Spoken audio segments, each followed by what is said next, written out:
ঢাকাই সিনেমার জনপ্রিয় অভিনেত্রী অপু বিশ্বাস দীর্ঘ ক্যারিয়ারে একের পর এক ব্যবসা সফল চলচ্চিত্রে কাজ করে নিজেকে প্রতিষ্ঠিত করেছেন শীর্ষ নায়িকাদের একজন হিসেবে।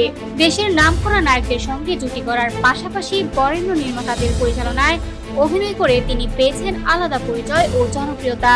সম্প্রতি এক আলাপচারিতায় নিজের ক্যারিয়ার অভিজ্ঞতা এবং ভবিষ্যৎ পরিকল্পনা নিয়ে কথা বলেন অপু বিশ্বাস।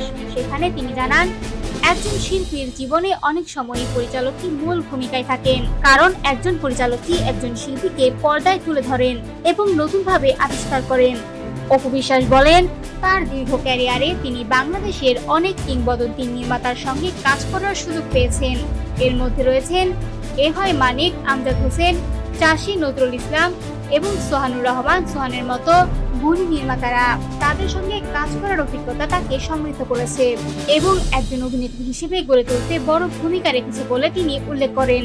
তিনি আরো বলেন, বাংলাদেশের প্রেক্ষাপটে তার অনেক স্বপ্ন ও প্রত্যাশায় ইতিমধ্যে পূরণ হয়েছে, তবে এখনো তিনি নতুন কিছু করতে চান, নতুন অভিজ্ঞতা অর্জন করতে চান। এই প্রসঙ্গে আসে কলকাতার খ্যাতিমান নির্মাতা সৃজিত মুখার্জির সঙ্গে কাজ করার বিষয়টি। অপু বিশ্বাস জানান, সুযোগ পেলে তিনি অবশ্যই সৃজিত মুখার্জির সঙ্গে কাজ করতে আগ্রহী। তার ভাষায়, যদি কখনো গল্পের প্রয়োজন হয়, সময় মিলে যায় কিংবা কোনো প্রস্তাব আসে, তাহলে তিনি সেটি গ্রহণ করতে চান। বর্তমানে অপু বিশ্বাস ব্যস্ত আছেন দুটি নতুন চলচ্চিত্র নিয়ে, দুর্বার এবং সিক্রেট। এর মধ্যে দুর্বারের প্রায় 60% এবং সিক্রেটের প্রায় 40% শুটিং ইতিমধ্যে সম্পন্ন হয়েছে।